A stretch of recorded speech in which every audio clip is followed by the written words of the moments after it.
1 in 10 people will have at least one seizure during their lifetime. To bring awareness and understanding of epilepsy, Purple Day was established in 2008, and it's coming up on March the 26th. Now, joining me is Jasmine Morante. She is Epilepsy South Central Ontario boss lady, and Erin McDonald, a client with epilepsy. So welcome to both of you. Thank you so Great much to have for you having here us. on City Matters.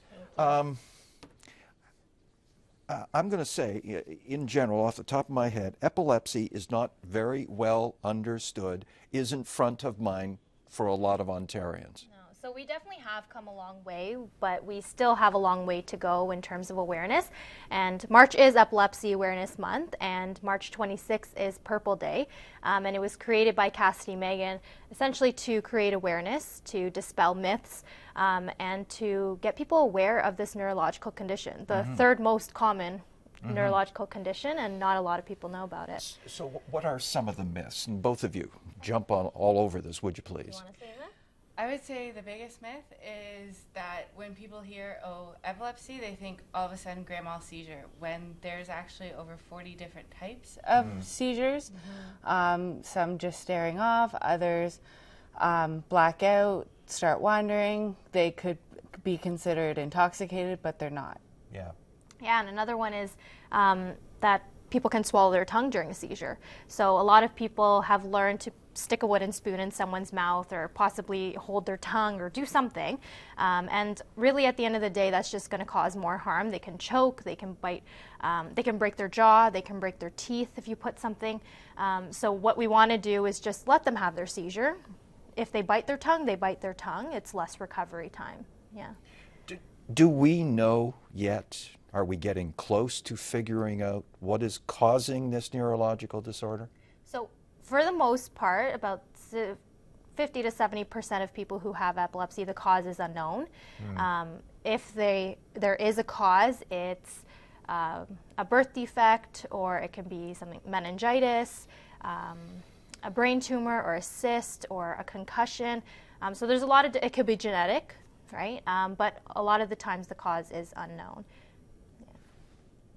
You've been diagnosed. Yes, I was diagnosed at the age of 6 from having spinal meningitis. Okay. Spinal. Now, as a young person, I had viral meningitis, and thank goodness they caught it the night that I just fevered up to the point, and the stiffness of the neck, etc.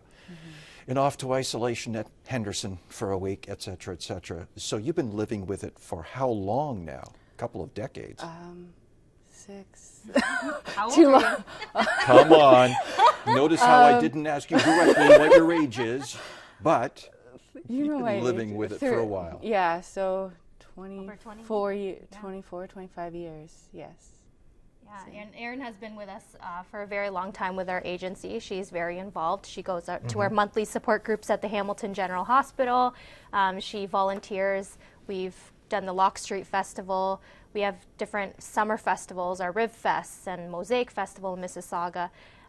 So we do a lot of volunteering, and Erin is always there supporting and advocating and creating awareness, and that's why she's here today. Yeah. Yeah. So what is your service area? How big is it? It's huge. Earlier this year, we merged with the Kitchener-Waterloo Guelph area. Okay. So we go as far as there, and we go all the way to up to Simcoe, Brantford, Hamilton. Yeah, that's our map right there. Yeah. So we cover a Good huge thing I had region. producers telling me, because they wanted to get the map up.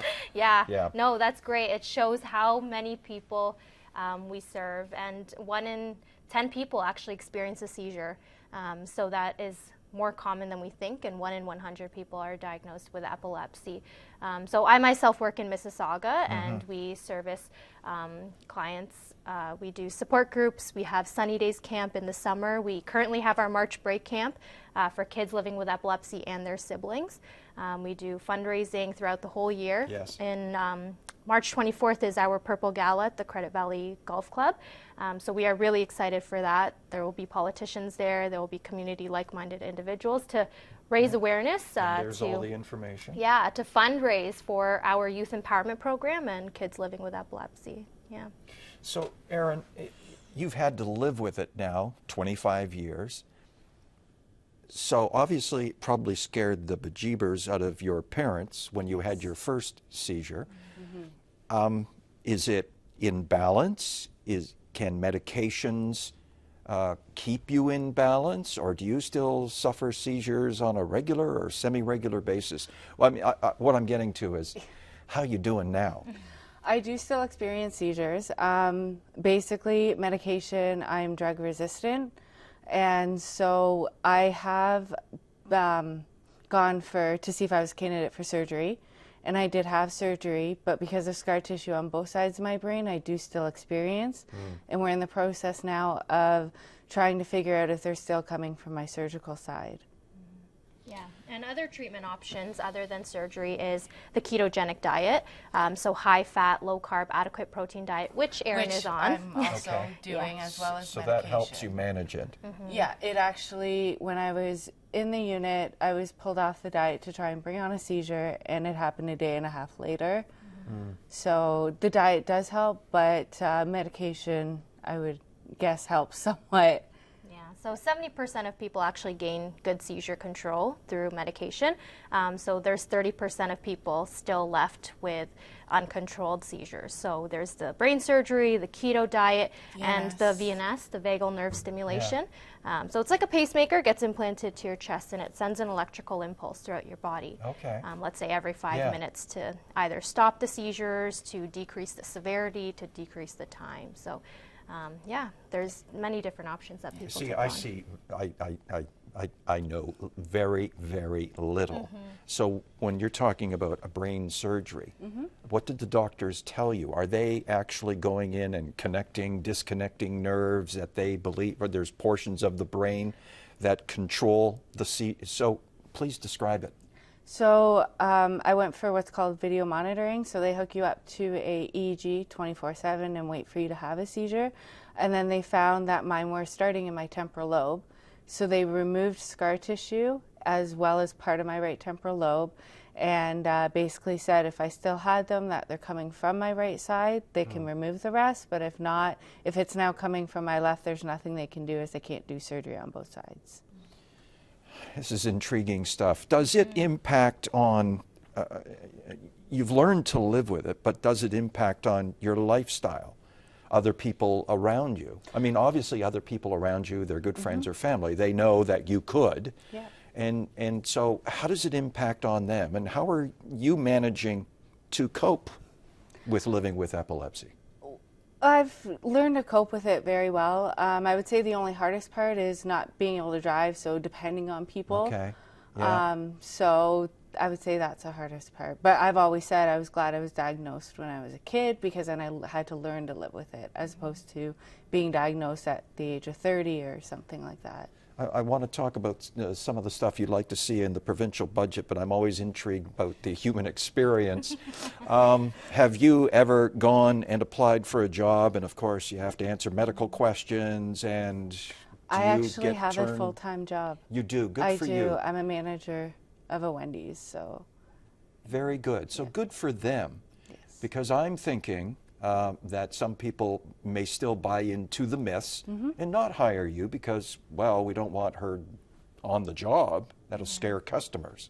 Yeah, well, Does that still happen out there? Well, they shouldn't be asking about medical conditions like during the interview, but we do help individuals looking for employment with figuring out pros and cons of when to disclose. Is it appropriate to disclose during an interview or after you're hired? And we have to really look about their safety concerns as well, right? If someone is really into construction, that's definitely a dangerous situation to put them in if they're having consistent seizures. So we really have to look at the bigger picture, but yeah, definitely employment, driving, those are huge barriers. Yes. Yeah, it's a hidden disability, right? A lot of people don't realize the amount of barriers that people living with epilepsy go through.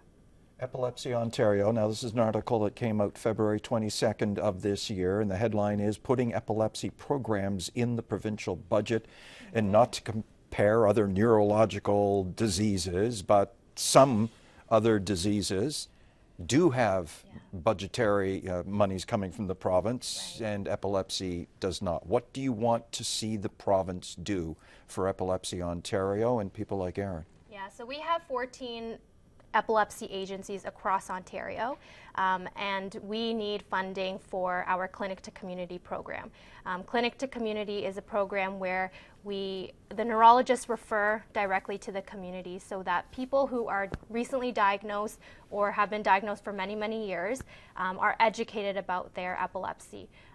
They are educated on what epilepsy is, what the different kinds of seizures are, what to do if someone has a seizure so that their family and friends feel comfortable, and risk management, so safety in bed, safety in the water, employment, women in epilepsy, right? There's so much to talk about, and we need this money to provide this education across Ontario.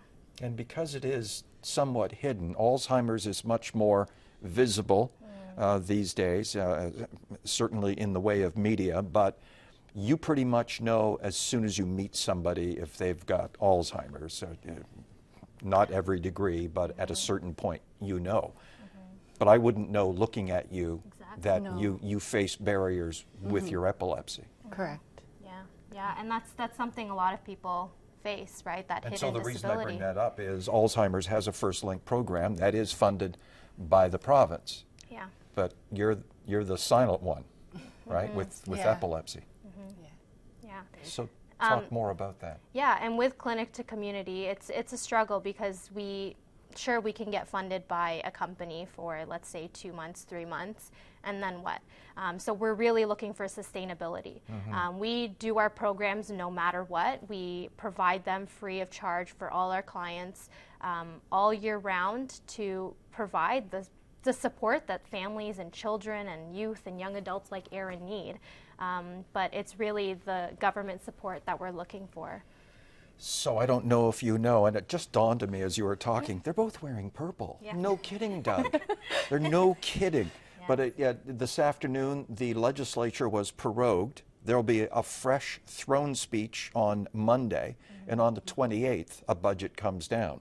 So if you want to influence this budget, you need to get on to your MPPs right now and send them some information, because they are just moving very quickly, and one wonders, are they going to move up the election? I don't know. That's speculation. Let's recap the gala. We've got about a minute left, so let's talk about the gala again and how people can get involved and where they go to get information other than on the screen right here on City Matters. But talk about the gala. Yeah, so our gala, the Purple Gala, we're going to be having a James Bond or escape room type theme. Okay, so it's going to nice. be very fun and interactive evening. So again, for community like-minded individuals, for politicians, anyone really wanting to fundraise and give back for our youth and young adults and for our children living with epilepsy for all year round. It's on Saturday, March 24th, and you can visit our website, epilepsysco.org, to register, and we hope to see you there at the Credit Valley Golf and Country Club. Erin, you get 20 seconds. And if you want to look into that camera and send folks a message. Because I think it's brilliant that you're a manager at a Wendy's, and I compliment the company, but you got 20 seconds. I know. Erin did it, folks. You can do it. Exactly. And we need to just be more aware about epilepsy. Thank you both for coming in, because, Thank you so much. I learned a lot today, and I hope our viewers learned a lot as well about how to live with epilepsy. On Monday, City Matters.